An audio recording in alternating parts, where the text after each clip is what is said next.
Hello everyone, welcome to my YouTube channel Rohit Singh chemistry classes. तो हम लोग एरर की डेफिनेशन और उसका क्लासिफिकेशन देख चुके थे प्रीवियस वीडियो में। इस वीडियो में हम लोग देखेंगे कि हम एरर्स को कैसे मिनिमाइज कर सकते हैं। तो लास्ट वीडियो में ही मैंने आपको बताया था कि जो डिटर्मिनेट टाइप के एरर होते हैं उनको हम इजिली आइडेंटिफाई कर सकते हैं, और आइडेंटिफाई कर सकते हैं तो उनको हम रिमूव भी कर सकते हैं। लेकिन जो इनडिटर्मिनेट टाइप के एरर होते हैं उनको आइडेंटिफाई करना आसान नहीं होता है, जिस वजह से इनको रिमूव करना भी आसान नहीं है। तो हम लोग देखते हैं कि कैसे हम डिटर्मिनेट टाइप के एरर को रिमूव कर सकते हैं। तो जो पहला प्रोसेस है वो है रनिंग अ ब्लैंक डिटर्मिनेशन। यानी कि ब्लैंक मतलब होता है जिसमें जो एक्चुअल ड्रग है जिसकी हम एनालिसिस करने वाले हैं वो एब्सेंस है, यानी कि वो वहां पे एब्सेंट है, यानी कि प्रेजेंट नहीं है। तो जैसा कि हम लोग देखते हैं कि कोई भी काम करने से पहले हम लोग ट्रायल कर लेते हैं, यानी कि ये भी वैसा एक ट्रायल है जिसमें ओरिजिनल ड्रग जिसका एस्टिमेशन करना है वो छोड़ के बाकी सारी कंडीशन एज यूजुअल है। तो सारी प्रोसेस को हम लोग एक बार रिपीट कर लेंगे और देख लेंगे कि हाँ सारी चीजें जो आ रही हैं वो उसी प्रकार से हैं या नहीं है। जैसे कि अगर आप क्लासफेयर कैलिब्रेटेड नहीं है तो उनको कैलिब्रेट कर लेंगे। पैग अगर जो आपकी वेइंग यूनिट है वो प्रॉपर नहीं है तो उसको हम लोग करेक्ट कर लेंगे। तो जो भी प्रोसेस है उनको हम एक बार क्रॉस चेक कर लेंगे थ्रू ब्लैंक डिटर्मिनेशन। इसमें ओरिजिनल ड्रग नहीं है, तो फिर जब हम एक्चुअल प्रैक्टिकल करेंगे तो वहां पे वो जो ड्रग प्रेजेंट है उसमें और ब्लैंक डिटर्मिनेशन में जो वेरिएशन होगा उससे हमें मालूम चल जाएगा कि ड्रग का इफेक्ट कितना है। यानी पहली प्रोसेस आपने विदाउट ड्रग की थी और दूसरी प्रोसेस विद ड्रग है, तो विद ड्रग और विदाउट ड्रग का जो डिफरेंस है वो क्लियर हो जाएगा थ्रू ब्लैंक डिटर्मिनेशन। दूसरी प्रोसेस है कैलिब्रेशन ऑफ ग्लासवेयर्स। यानी कि जब आपने ब्लैंक डिटर्मिनेशन किया तो आपने ये पाया कि जो ग्लासवेयर्स हैं उनमें जो वॉल्यूम है वो एक्चुअल नहीं आ रहे हैं, या हमारा जो वेट है जिससे हम वेइंग कर रहे हैं वो एक्चुअल नहीं है। तो हमको सारी ही चीजों को क्या करना होगा, कैलिब्रेट कर लेना होगा। सपोज करिए हम अगर वेट की बात करें, अगर 500 mg का वेट है और उसको हम डिजिटल बैलेंस में रख के चेक करेंगे तो हम पाएंगे कि या तो वो ज्यादा है या कम है। हो सकता है 500 mg आपका 600 mg आ रहा हो या 500 mg 400 mg आ रहा हो। तो उस केस में हम देखेंगे कि जो वेट है वो आपका कैलिब्रेटेड नहीं है। तो आप क्या करेंगे, अगर वो 600 mg आ रहा है तो आप उसको रिकॉर्ड कर लेंगे कि गिवन जो वेट है 500 mg का वो 500 mg ना होके 600 mg है। तो जो 100 mg का वेरिएशन आ रहा है वो यहाँ से हम रिमूव कर लेंगे। सेम ग्लासवेयर्स में भी होता है।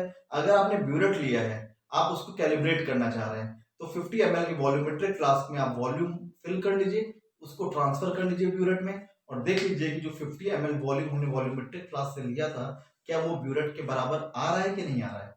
अगर बराबर आ रहा है तो ठीक है, अगर नहीं बराबर आ रहा है तो उसको कैलिब्रेट कर लेंगे, जो भी वॉल्यूम है उसको वहां पे फिक्स कर लेंगे। तो इस हिसाब से हमारे चाहे ब्यूरेट हो टाइट्रेशन में हम देख रहा हूँ, या हमारा कॉनिकल फ्लास्क है, बीकर है, जो भी चीजें हैं हम उसको कैलिब्रेट कर लेंगे थ्रू वॉल्यूमेट्रिक फ्लास्क। थर्ड है हमारा रनिंग अ कंट्रोल्ड डिटर्मिनेशन। यानी कि ब्लैंक डिटर्मिनेशन और कंट्रोल डिटर्मिनेशन में डिफरेंस है। क्या डिफरेंस है, ब्लैंक डिटर्मिनेशन में हमने ड्रग ही नहीं ली थी, विद ड्रग और विदाउट ड्रग का कंपैरिजन देखा था। कंट्रोल डिटर्मिनेशन में हम स्टैंडर्ड से कंपेयर करते हैं। सपोज करिए कि कंसंट्रेशन ये नोन कंसंट्रेशन है, यानी कि ये नोन कंसंट्रेशन है upon unknown concentration, known concentration upon unknown concentration. ठीक है, तो इसका कुछ रिजल्ट आएगा वो हो गया R1 और इसका कुछ रिजल्ट होगा वो R2 आएगा। अब अननोन कंसंट्रेशन आपको पता नहीं है तो इसको मान लिया आपने X और ये आपकी कोई कंसंट्रेशन है। तो अननोन कंसंट्रेशन कितनी हो जाएगी, दैट इज ये ऊपर जाएगा और क्रॉस मल्टीप्लीकेशन होके ये हो जाएगा Kc into R2 upon R1। तो ये हो गया आपका अननोन कंसंट्रेशन, यानी result of unknown upon result of known और यहाँ पे इंटू नोन कंसंट्रेशन। तो स्टैंडर्ड की कंसंट्रेशन आपको पता है और इन दोनों रिजल्ट से आप इसकी कंसंट्रेशन क्या कर लेंगे, फाइंड आउट कर लेंगे। सपोज करिए जो रिजल्ट आ रहा है ये एब्जॉर्बेंस है, ये नॉन कंसंट्रेशन है, इसकी कुछ एब्जॉर्बेंस आ रही है, ये अननोन कंसंट्रेशन इसकी कुछ एब्जॉर्बेंस आ रही है। तो इन दोनों एब्जॉर्बेंस आपका पता है नॉन कंसंट्रेशन और अननोन कंसंट्रेशन का, नॉन कंसंट्रेशन का कंसंट्रेशन पता है तो इससे आप अननोन की कंसंट्रेशन फाइंड आउट कर सकते हैं through running a control determination.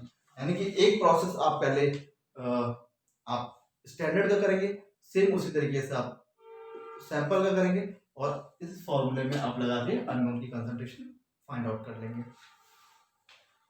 चौथा है स्टैंडर्ड एडिशन। इसमें और इसमें भी बहुत माइन्यूट सा डिफरेंस है। आप कंट्रोल डिटर्मिनेशन में क्या करते हैं, आप पैरेलली एक बार आपने स्टैंडर्ड ड्रग का टेस्ट कर लिया, फिर अननोन सैंपल का आपने टेस्ट कर लिया, लेकिन स्टैंडर्ड एडिशन में हम क्या करते हैं कि उसी अननोन सैंपल में हम स्टैंडर्ड को ऐड कर देते हैं। यानी आप जो ऐड करने वाले हैं उसका इफेक्ट आपको पता है, उसकी कंसंट्रेशन आपको पता है, तो जो टोटल रिजल्ट आएगा उसमें से हम स्टैंडर्ड वाले को माइनस कर लेंगे, तो जो स्टैंडर्ड का इफेक्ट था वो न्यूट्रलाइज हो जाएगा। तो यहाँ पे हम साइमल्टेनियसली यानी कि उसी में मिक्स करके हम रिजल्ट का पता लगा रहे हैं। लेकिन इस केस में क्या होता है, पहले हम कंट्रोल करके, यानी कि आप पहले आप स्टैंडर्ड का आइडेंटिफाई करते हैं रिजल्ट, फिर आप सैंपल का रिजल्ट आइडेंटिफाई करते हैं, और with the help of formula आप अननोन कंसंट्रेशन या अननोन का रिजल्ट फाइंड आउट कर लेते हैं। लेकिन यहाँ पर हम क्या करते हैं कि जो भी आपका सैंपल आपका स्टैंडर्ड है उसको हम सैंपल में ही ऐड कर देते हैं, that is called standard addition. And the last one is independent method of analysis. अगर ये सारे तरीके करके भी अगर आपको कंसंट्रेशन या एरर मिनिमाइज नहीं कर पा रहे हैं, तो आपको लास्टली फाइनली क्या करना होगा, एक इंडिपेंडेंट मेथड सेलेक्ट करना होगा, यानी कि दूसरा मेथड सेलेक्ट करना होगा जिससे रिजल्ट क्या हो सके, मिनिमाइज हो सके। अब वो चाहे रनिंग और ब्लैंक डिटर्मिनेशन करके आप एरर को मिनिमाइज करिए, चाहे आप ग्लासवेयर्स और वेट्स को कैलिब्रेट करके एरर को मिनिमाइज करिए, चाहे तो आप उसी से मिलता जुलता कंट्रोल डिटर्मिनेशन कर लीजिए, फिर आप सैंपल को एनालाइज करिए, या आप उस रिजल्ट को एनालाइज करने के लिए स्टैंडर्ड को ऐड करिए, या आप दूसरा मेथड सेलेक्ट कर लीजिए। तो इनमें से कोई भी हम प्रोसेस या सारे प्रोसेस लगा करके जो भी एरर्स होते हैं उनको मिनिमाइज कर सकते हैं। आइए आगे हम लोग सोर्सेस ऑफ एरर पे थोड़ा देख लेते हैं। सोर्सेस ऑफ एरर यानी कि हम लोग जो प्रैक्टिकल करते हैं उस समय एरर होने के चांसेस जो हैं, या डिटरमिनेट टाइप के जो एरर्स हैं उनके सोर्स क्या क्या हैं, वो एरर कैसे अकर होते हैं। तो सबसे पहला जो सोर्स है वो है ह्यूमन सोर्स ही। आपको जब मैंने डिटरमिनेट टाइप का एरर पढ़ाया तो उसमें बताया था कि सबसे पहला एरर क्या है, पर्सनल एरर है, यानी कि जो एनालिस्ट उस प्रैक्टिकल को परफॉर्म कर रहा है उसके अकाउंट से वो गलतियां हो रही हैं, इसलिए उस एरर को बोला गया ह्यूमन सोर्स। यानी कि इंसान कैसे, यानी कि वो एनालिस्ट कैसे रिस्पॉन्सिबल है उस एरर के लिए। अगर एनालिस्ट क्वालिफाइड है और वेल क्वालिफाइड है, एक्सपीरियंस्ड है, तो एरर के चांसेस कम होंगे। वहीं पे अगर एनालिस्ट क्वालिफाइड नहीं है, एक्सपीरियंस भी उसको बहुत ज्यादा नहीं है, तो एरर होने के चांसेस बढ़ जाते हैं। तो ऐसे केस में हम लोग बहुत ही well trained, well qualified personals को ही अपॉइंट करते हैं फॉर एनालिसिस। तो वैसे केस में जो सोर्स ऑफ एरर है वो क्या होगा, कम होगा। अगर वेल ट्रेन्ड नहीं है, वेल क्वालिफाइड नहीं, तो एरर के चांसेस ज्यादा है। दूसरा है इंस्ट्रूमेंटल एंड ग्लासवेयर, यानी कि इंस्ट्रूमेंट एंड ग्लासवेयर। इंस्ट्रूमेंट अगर आपका कैलिब्रेट नहीं है, या आपका जो वेइंग यूनिट है वो कैलिब्रेट नहीं है, तो एरर होने के चांसेस ज्यादा होंगे। लेकिन अगर आपका इंस्ट्रूमेंट कैलिब्रेटेड है, या ग्लासवेयर्स भी आपके कैलिब्रेटेड हैं, तो एरर होने के चांसेस कम है।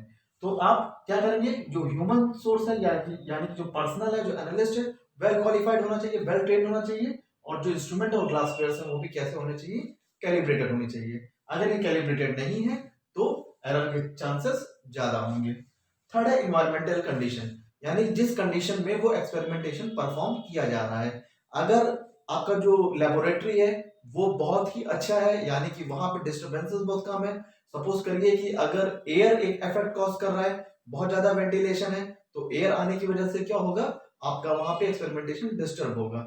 यानी कि जो जो कंडीशंस रिक्वायर्ड है वो सारी कंडीशंस अगर लेबोरेटरी फुलफिल कर रही है, इन्वायरमेंटल कंडीशन सुटेबल है, तो एरर के चांसेस कम होंगे। प्रोसीजर यानी कि जो आप मेथड फॉलो कर रहे हैं वो बहुत ही ज्यादा वैलिडेटेड होना चाहिए, एक ऑथेंटिक सोर्स से ही होना चाहिए। सपोज करिए इंडियन फार्माकोपिया अगर हम फॉलो कर रहे हैं, यूएस फार्माकोपिया फॉलो कर रहे हैं, उसके हिसाब से हम लोग प्रैक्टिकल कर रहे हैं, या किसी अनऑथराइज सोर्स से हम कोई एक प्रोसीजर लेके आ रहे हैं उससे परफॉर्म कर रहे हैं, तो भी रिजल्ट वेरिएशन आएगा।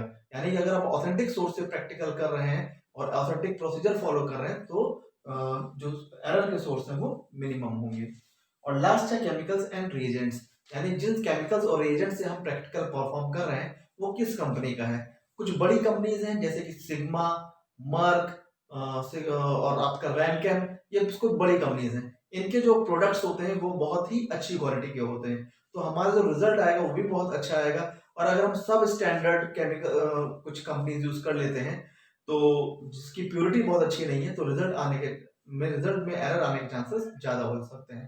तो ये कुछ सोर्सेस हैं जिनमें एरर होते हैं, ठीक है। पहला सोर्स क्या था, ह्यूमन, यानी कि जो एनालिस्ट है उसकी क्वालिफिकेशन क्या है वो उस पर मैटर करता है। इंस्ट्रूमेंट आपका कैलिब्रेट है कि नहीं कैलिब्रेट है, किस कंपनी का है, जितनी अच्छी कंपनी का इंस्ट्रूमेंट होगा उतना कैलिब्रेटेड होगा, रिजल्ट उतना अच्छा होगा। सेम केस आपके ग्लासवेयर के साथ भी है। इन्वायरमेंटल कंडीशन, यानी जिस इन्वायरमेंट में आप काम कर रहे हैं वो बहुत सुटेबल होना चाहिए, किसी प्रकार का डिस्टरबेंस नहीं होना चाहिए। प्रोसीजर आपका बहुत ही स्टैंडर्ड प्रोसीजर होना चाहिए, जिसे हम लोग स्टैंडर्ड ऑपरेटिंग प्रोसीजर भी बोलते हैं, उसको फॉलो करना चाहिए। और जो सोर्स है वो भी आपका वैलिडेटेड होना चाहिए। और जो केमिकल्स और एजेंट्स हैं ये भी बहुत ही अच्छी कंपनी का, बहुत ही प्योर केमिकल्स ही हम परफॉर्म करेंगे फॉर एनालिसिस। तो अगर हम इन सारी बातों का ध्यान रखेंगे तो एरर के चांसेस भी बहुत कम हो जाएंगे। तो हमने देखा मिनिमाइजेशन, एरर को मिनिमाइज कैसे कर सकते हैं, और वो सोर्स क्या है जिनसे एरर होते हैं उनको भी हम चेक कर लें तो हमारे जो रिजल्ट है वो काफी अच्छे रहेंगे। Thank you.